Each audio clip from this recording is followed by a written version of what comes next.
finisce qui.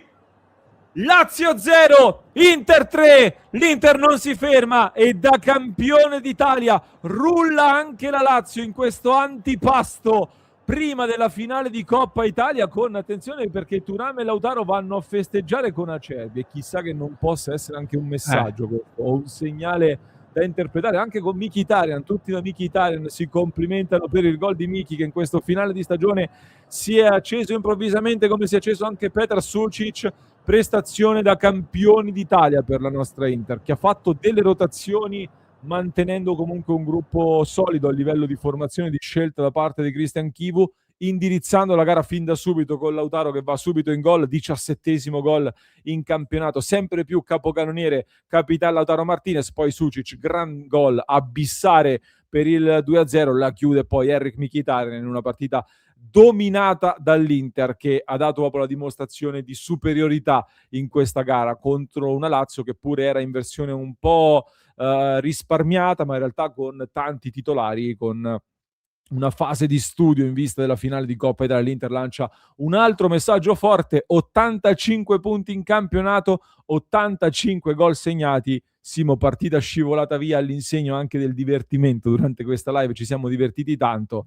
Bella partita con lampi anche di grande calcio per l'Inter, che giustamente in una gara che non deve darti più punti per l'obiettivo, te la sei giocata in scioltezza, con le cose giuste, con l'applicazione giusta. Grande dimostrazione di forza ancora una volta.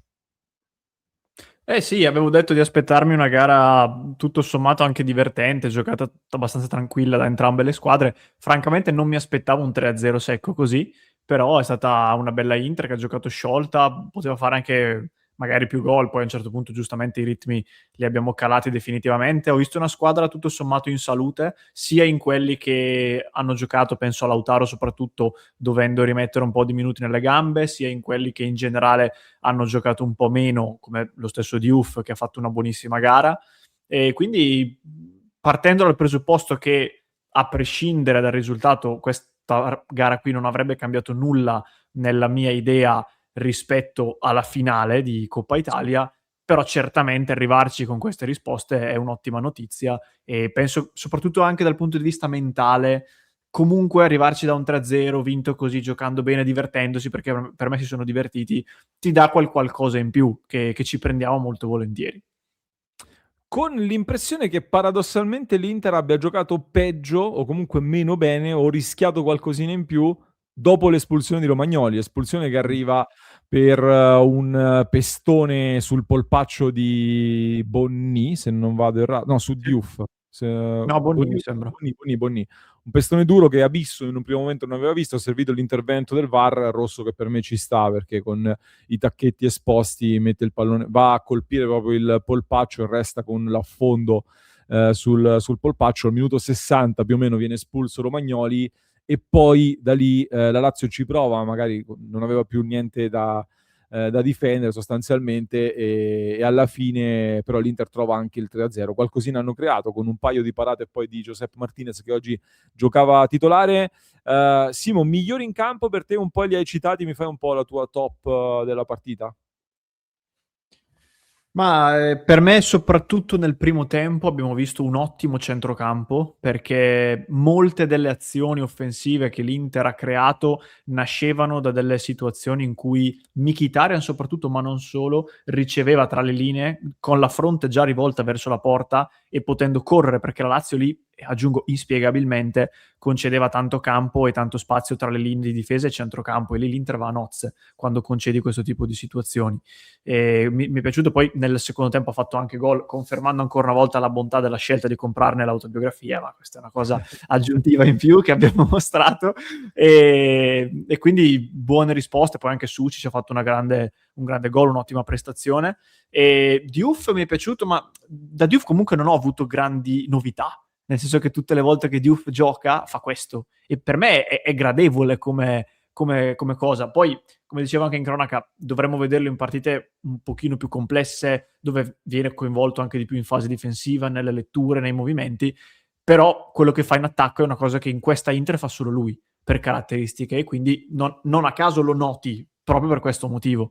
Quindi anche lui secondo me si merita questo premio, e Con in attacco piedi, Con entrambi i piedi, perché lo abbiamo visto Entrambi. spesso andare col dribbling e più volte crossare anche col destro. È entrato anche in occasione del gol nell'azione che ha portato al tiro di Sucic e ha fatto una buonissima partita di Uff, veramente seria.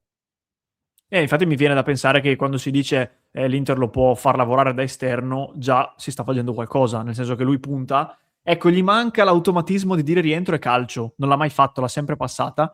Però già aver acquisito l'automatismo invece di vado sul destro e crosso, per uno che non è destro e che quel ruolo lì lo fa da quest'anno, non è male. Quindi vediamo anche in vista del futuro. E è stato eletto migliore in campo Lautaro Martinez, pronti via dopo 6 minuti trova un bel gol con la di prima. Mi è piaciuto anche Thuram che poi è stato risparmiato, così come Lautaro poi è uscito attorno al 60° con le varie sostituzioni anche in vista della finale poi di Coppa Italia di mercoledì sempre contro la Lazio. C'è stato Simo, però dobbiamo un attimo parlarne, poi torniamo sulla partita e dopo leggo anche le super chat che abbiamo in sospeso, un caso arbitrale anche oggi, perché adesso noi ci siamo divertiti, partita in scioltezza, l'Inter che vince in ciabatte a bordo piscina con il drink in mano e tutto quanto, però l'espulsione è servito l'intervento del VAR perché ha visto se l'era persa. E poi manca un rigore comunque, manca un rigore perché il tocco di mano di Mario Hila in area è un tocco di mano che per me, adesso non mi ricordo di preciso il minuto, era nel primo tempo comunque, è un tocco di mano che a me lascia più di qualche perplessità. Lo giustificheranno dicendo che il braccio va dietro la schiena, comunque cerca di toglierlo, però il pallone lì comunque andava nello specchio della porta, quel pallone. È vero che la direzione della palla non fa differenza al momento nell'interpretazione, ma il braccio pur muovendolo resta largo e quindi aumenta un po' il volume del corpo e toglie un pallone che andava in porta. E a me, Simo, continuo a ribadire, l'Inter non prende un rigore dal 28 febbraio scorso e il fatto che l'Inter abbia avuto 6 rigori a favore e 4 contro, una squadra che è il Dominante. 30% del tempo di più nell'area di rigore avversaria, hai voglia qui poi a chiamare Schenone, Marotta League e tutto il resto. Sì, ma sul tema dei falli di mano, lo dicevamo anche lì in cronaca, è stata fatta una confusione fin dalla prima giornata che poi non poteva che inevitabilmente portare a questo, cioè a situazioni che in un campo vengono fischiate, in un altro no, in una giornata vengono fischiate, in un'altra no, e questa interpretazione qui, come dicevo anche sul momento, se la metto poi a paragone, sono episodi completamente diversi, però anche a livello di spirito dell'interpretazione della regola, se la metto a paragone con il rigore che ci danno contro a Torino, io sul momento ho detto quel rigore lì poteva starci, però allora mi devi dare anche questo, perché anche Sì. questo ha degli elementi che comportano quantomeno che supportano la possibilità di fischiare. Non lo so, io ormai ci sto capendo ben poco anch'io e come dicevo anche prima è assolutamente fondamentale che in vista dell'anno prossimo si dia una linea guida chiara, il più asciutta possibile, a costo di essere, tra virgolette, estremi in un verso o nell'altro, però poche indicazioni chiare e soprattutto che vengano rispettate, perché altrimenti andiamo avanti così e gli errori ci sono comunque, perché poi abbiamo visto in questo campionato che ne abbiamo accumulati una quantità industriale. Sì, quello di oggi comunque per me era rigore e quindi ripeto, 6 rigori a favore, 4 contro. Per tutti quelli che parlano di cartellini e cose varie, io farei notare questo dato qua che mi sembra abbastanza... O siamo troppo distratti dietro oppure è una roba che non si capisce molto bene. Due domande finali, Simo, per chiederti la prima prestazione di Martinez, portiere, difficile oggi da giudicare. Qualcuno rimette in discussione alcune cose di mercato. Intanto ti chiedo se per te Martinez titolare oggi è un messaggio anche in chiave mercato in vista dell'estate. Qualcuno dice è giusto lasciare andare via un Mkhitaryan così oppure si merita un'altra chance o comunque un altro anno per completare il reparto. Che considerazioni fai? Allora, su Martinez non è nessun messaggio perché è la stessa cosa che è accaduta prima della gara col Como.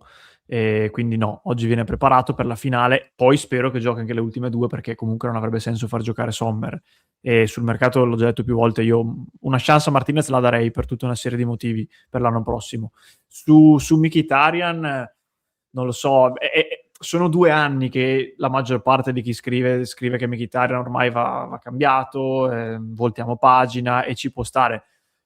Diciamo che l'idea, uno può avere un'idea o un'altra, l'idea per me non te la puoi fare da queste partite, perché sono un contesto troppo particolare, non è che adesso ha fatto questo gol e questi 2 gol col Parma, allora cambio idea su Mkhitaryan. Se rimane a fare il settimo, a un ingaggio sostenibile, mica lo butto via, cioè ci mancherebbe, non di più. Secondo me è arrivato a quest'età qui, ad un certo punto è anche giusto che si facciano delle scelte, perché allora anche Acerbi, quando gioca quelle poche volte in cui gioca contro certi attaccanti, fa ancora il suo. Però se la sogniamo così non cambiamo veramente nessuno fino a che non arriva a 50 anni. E quindi... Vi aspetto quindi nei commenti su questo. Volevo chiudere dicendo che poi mercoledì si gioca la finale.